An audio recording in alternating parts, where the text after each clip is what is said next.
Hello, this is Malorian, and this is the Orc Tactical Team, and what I want to talk about today is the dominance of the Night Goblin in the new Orc and Goblin book.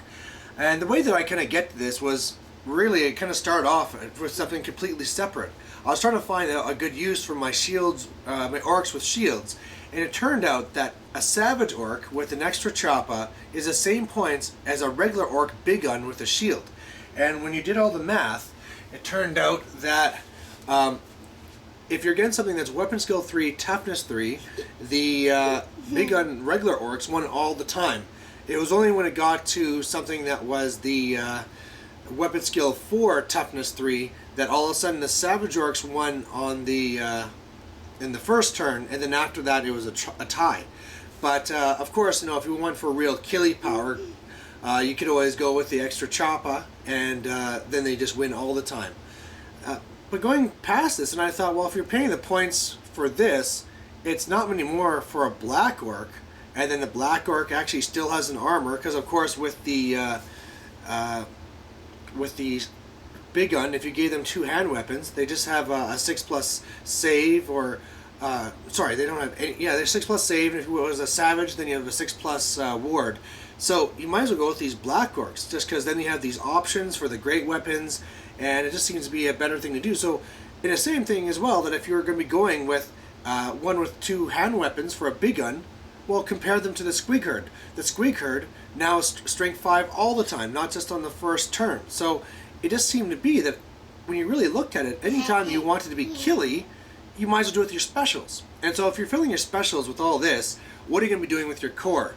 And that really comes down to goblins. Now, if you compare the 2 different types of goblins, regular goblins have armor and the hand weapon, and night goblins have the shield.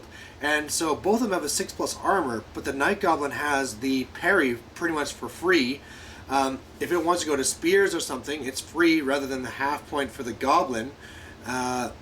Its initiative, I think, is better than the leadership, because you're usually covered with the general, or you can have a character in there anyway.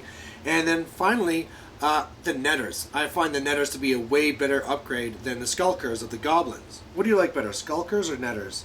Netters. Yeah, because they're just a really good upgrade. So okay, now we decided we're going to be going with the night goblins. Well, if you look at a standard, say like 2,500 point game, you're going to need 4 blocks of 50 in order to fill in it with just goblins.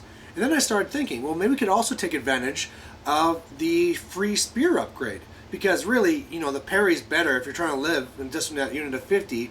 But, well, what if we join these together, make 2 units of 100, give them this free spear upgrade, and then you're getting 40 attacks each.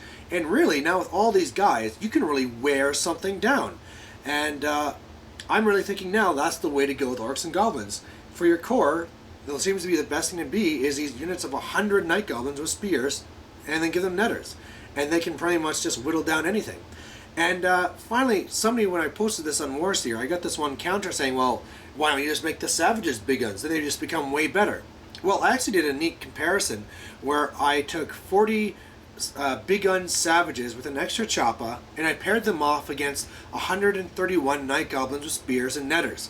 I think the savage orcs are a couple more points expensive. Yeah, 2 more points expensive. So otherwise, everything's all equal.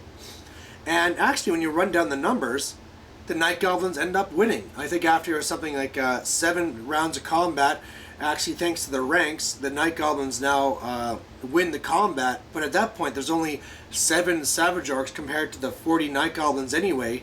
And it's just that constant killing of all those spears just whittles them down. And of course, the netters make such a huge difference. So there you go. The number one thing for the savages being, oh boy, they're the best killing machines. Well, no, these night goblins do it much better. The one thing that doesn't keep into account with that is, of course, the savage orcs. You could be getting the synergy with a shrunken head, so they have a 5+ invon, and then our ward, and then also that kind of changes the numbers. But still, just the fact that when you think of it too, what's more reliable, having 100 guys or having 40, or sorry, 131 in that comparison, or 40? All of a sudden from taking shots or, cannon blasts or whatever, you're better off having more numbers than just killing off elite guys. So there you have it. I think night goblins with spears are fantastic, and I'm totally going to be going with units of 100. And in fact, I have 2 battle reports that are going to be coming up here right away where I use them to some good effect. So we'll see you then. Say bye, Shira.